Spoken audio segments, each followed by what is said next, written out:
Selamat sore, kami dari mahasiswa Politeknik Negeri Manado, jurusan pariwisata. Di sini kami akan mewawancarai seorang owner dari suatu usaha Dolphin Bakery. Nah, di sini kami sudah bersama dengan ownernya. Boleh Bapak perkenalkan diri Bapak? Saya dengan Adit. Ya. Kapan usaha ini didirikan dan sudah berapa lama usaha ini dibangun? Kalau usaha didirikan, saya kan generasi kedua. Jadi ini yang membangun pertama kali itu adalah orang tua saya. Itu tahun 97. Sudah lahir? Belum, oke. Ya, 97. Jadi 97 itu awal mula ini. Jadi awalnya sih saat ini berjalan di awal itu adalah yang kita jual itu hanya sebatas donat saja di awal.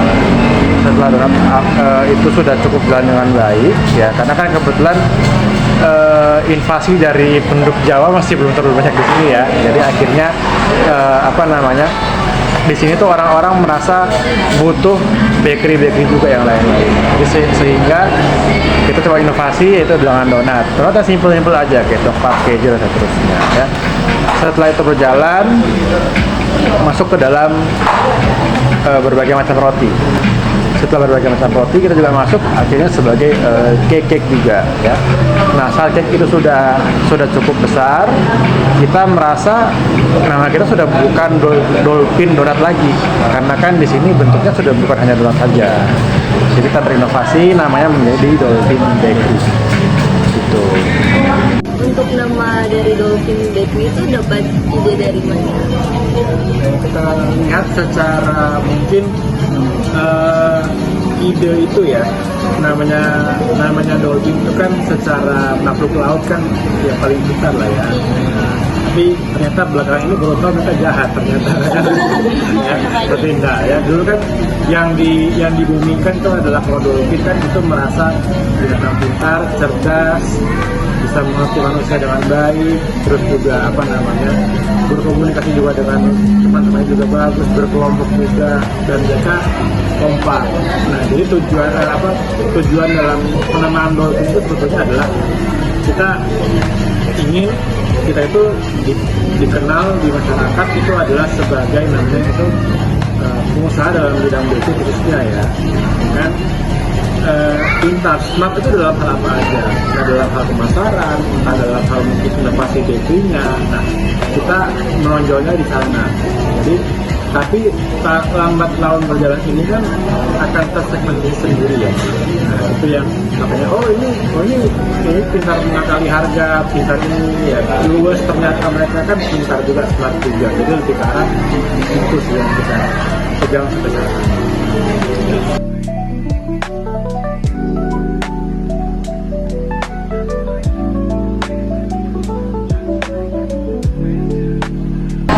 Apa sih yang menjadi inspirasi orang tua Bapak untuk membangun usaha bakery? Kalau bilang mau menjadi sebuah inspirasi sih pasti tentang kebutuhan ya. Kira-kira kebutuhan di masyarakat itu seperti apa?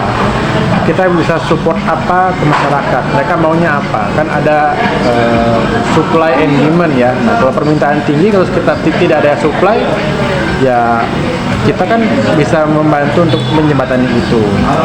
Itu sih landasannya karena kebutuhan masyarakat, dan kebetulan pasarnya pun juga sangat besar di Manado waktu tahun 97 itu ya. Jadi akhirnya ya cobalah berusaha di sini gitu. Mau bertanya juga Pak, apa tantangan saat memulai usaha tersebut? Ya, kalau tantangan saya tidak tahu ya, karena kan saya kan juga masih kecil itu ya. Jadi kalau tantangan mungkin yang saya jawab itu adalah mungkin saat ini saja ya. Tantangan saat ini ya pasti dari saingan semakin banyak ya, semakin banyak. Apalagi pasca COVID itu kan semakin cukup masif juga ya. Beberapa bakery mungkin dari dia industri rumahan, mungkin kena PHK, dirumahkan atau apapun itu ya, dia berusaha di rumah, akhirnya dia buka bakery kecil-kecilan dan ternyata cukup laku, dia akhirnya setelah COVID dia buka sendiri. Itu yang menjadi sebuah pesaing kita, tapi kita menganggap itu sekarang ini mau bukan sebagai pesaing ya, dia lebih ke arah kita bisa namanya kolaborasi. Jadi artinya adalah saat kita berkolaborasi itu kita bukan menganggap mereka sebagai saingan kita, jadi mereka menganggap sebagai dengan adanya ini ya, kita pun akhirnya kita tersegmentasi secara sendirinya. Jadi dari mereka mungkin sempat juga teman-teman lihat kayak di Instagram, di TikTok itu kan berbagai macam review.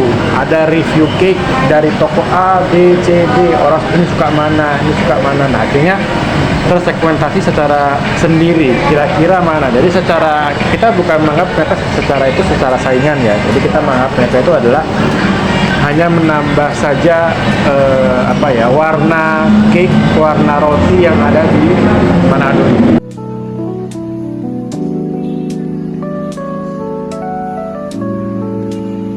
Surat-surat izin apa yang Bapak perlukan buat membangun usaha ini? Kalau membangun usaha dulu kan butuh SIUP dan seterusnya ya, tapi saat ini dimudahkan oleh pemerintah. Itu hanya membuat satu saja ya, izin, namanya adalah NIB ya, nomor induk apa ya, saya lupa ya, ada yang tahu? Mungkin saya juga lupa soalnya ya. NIB ya, cari aja nanti di Google ya, NIB itu apa ya. Jadi NIB itu intinya kayak SIM-nya kita untuk kita bisa membuat sebuah usaha.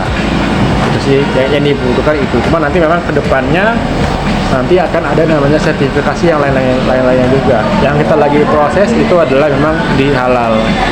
Karena kan produk kita memang halal, tapi memang secara sertifikasi kita masih belum ada sertifikasi halal tersebut. Kita lagi dalam pengurusan. Ya itu memang, dan yang lain-lain juga ada sih. Untuk sertifikasi dari pemerintah sangat-sangat banyak. Pemerintah saat ini, dalam hal ini pemerintah sangat support juga ya, dari pemerintah Pemkot, pemerintah provinsi, itu pun juga mereka sangat mendukung usaha-usaha seperti ini. Dan memang kebetulan kita ini memang secara bisnis standarnya masih dalam lingkup UMKM. UMKM itu saat ini masih bukan dalam ya, saat ini masih didukung sekali sama pemerintah ya, entah itu mengenai izin usaha yang lebih dipermudah atau juga mungkin dengan hal yang lainnya. Jadi misalkan contohnya kayak mungkin mau sertifikasi halal, oh ya kelas bisnisnya apa, UMKM gitu. Akhirnya mereka kalau UMKM lebih mudah mengurusnya. Nah akhirnya kita bisa masuk melalui hal-hal seperti itu. Jadi itu yang membuat kita bisa terus bertumbuh ya di dalam bisnis. Itu sih.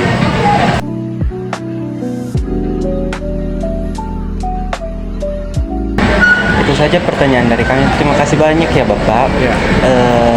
Mohon maaf mengganggu. Oh iya, nggak mengganggu kok ya.